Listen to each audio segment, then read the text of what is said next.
It's a all right, yo, we on live now. We back. I'm back. Appropriate I need to let the people that's with me it sneaks by to know that everything is live now. We are on the air. I'm on broadcast. Fuck the FCC. BHs. Right.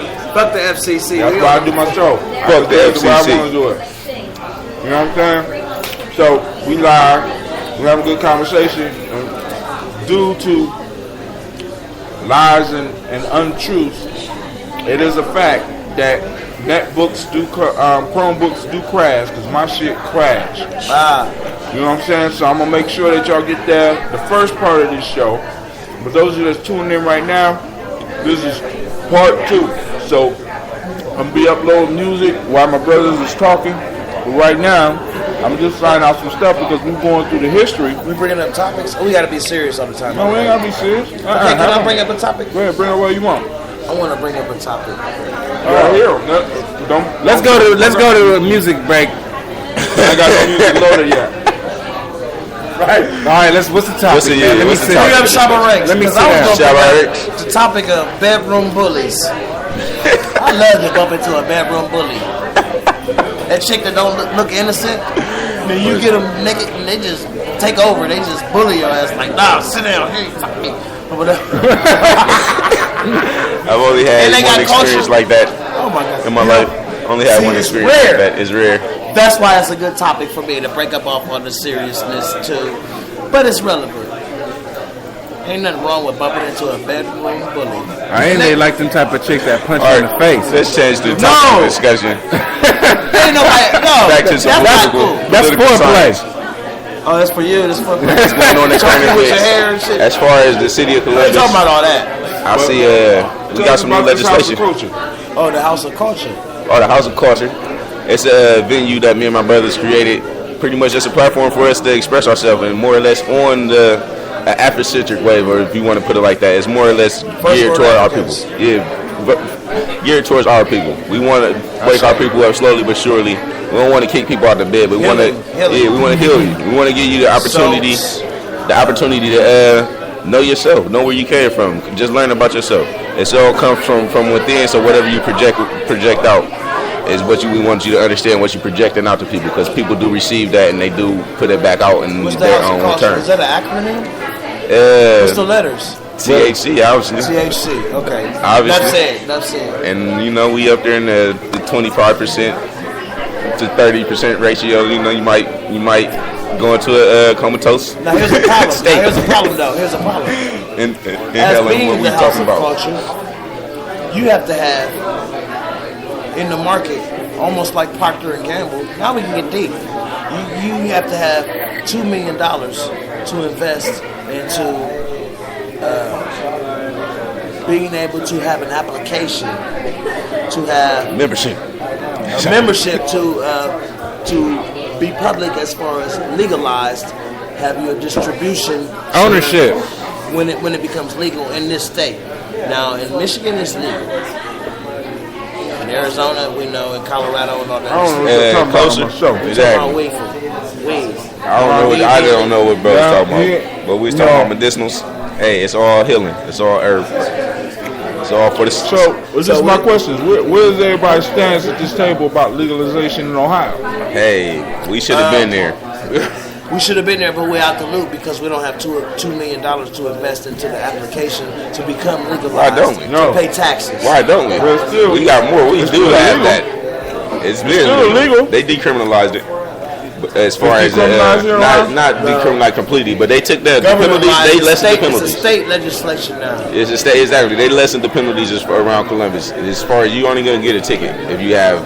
And when you do a drug test now for certain jobs, they don't test for THC. They test for benzos and they test for barbiturates. And they do them swabs. Answer my question on legalization. We had one person said they should. So you sitting up here throwing all this. I don't care about if they should or not, because we have yet to sit down together and invest into the grow farm or anything else. As far as then you're saying they should. You're saying we should have.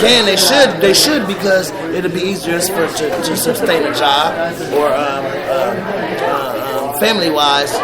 work together. It'll be easier to gain employment, keep employment. But as far as legalizing and having a card and all of that, being able to tax it as a commodity. That's just like the stock market.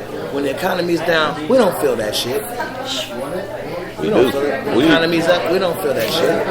Not necessarily. When the weed is legal, we ain't gonna feel that shit. We're gonna still go to the same motherfucker and get our stuff. Why would you go to the same people when you go to the store and get it cheaper? And some better at that. And a better quality. Well, why don't you go? Because what I'm talking about, you're talking about decriminalizing and not really. I'm talking about whether you believe that it should be just totally legal. Right, I don't know. Like, I don't know that. Could go. I've never been legal. So there's a difference between legal and lawful. Because it's just lawful now. You could do it, and for some of us, it won't be that big of a detriment for you if you got caught. For other of us sitting around this table, it could be life changing.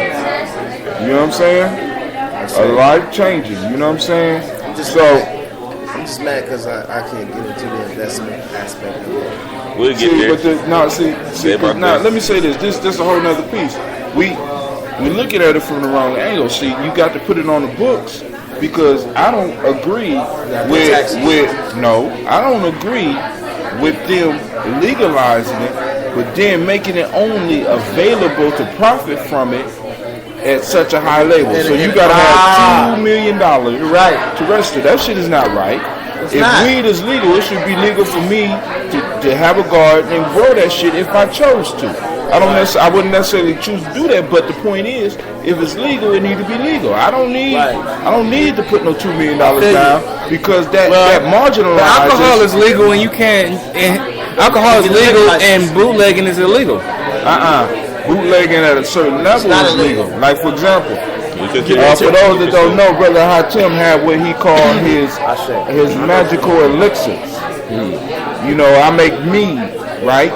I'm allowed to brew a 55, at least, I think it's 110 gallons. It's somewhere between 55 and 110 gallons for my personal use. I'm not allowed to sell that shit, but I'm allowed to produce it. Now, if weed was the same way, you are able to produce as much, you're able to produce a certain poundage, but you're not allowed to distribute without getting a license from the state. And to distribute, to get a license from the state, it should be affordable for the poorest individual, because what if me being poor, I come up with a better method of growing it and be able to concentrate what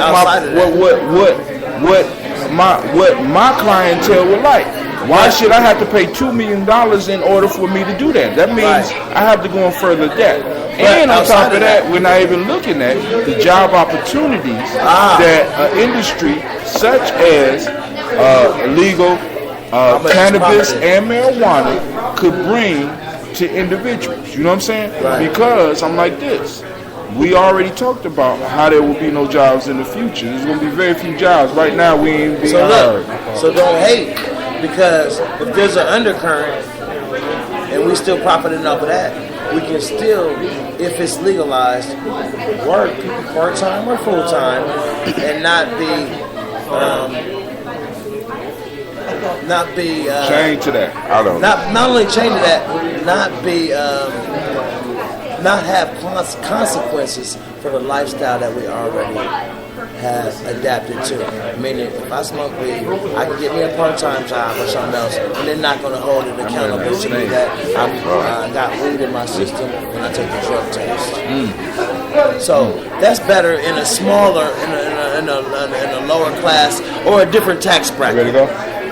All right, before we slide out, back to that point of the $2 million, I almost feel like that's almost irrelevant because the funding is like you can get funded. Because if you know you can work together. Exactly, but that $2 million is going to be, it's pretty much you already made it right back. But listen, look. That's the whole thing. No. That's just for the application. That's for the app. I'm saying that just for the application to get your. If you do it 3 times, that's $6 million. That's $6 million. And then you're not approved. What you gonna do? You're gonna have an attitude. Well, listen. One time. It's designed for us to fail. It's designed for us to fail. on a higher level. It's all about the lingo. We're about to close out At the the show end of it, I because feel like it's my guest is about to leave, and I got to go in and fire the conversation that we just had. Funded. This is Giammi Journey Radio. I like to thank More you than for funding, tuning in. political stature. Heart of a Simple Production.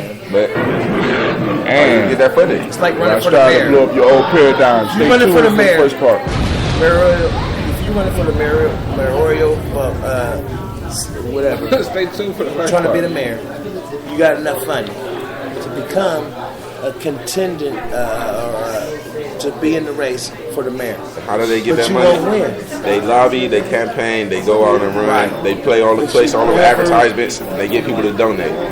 So if you get people to back you,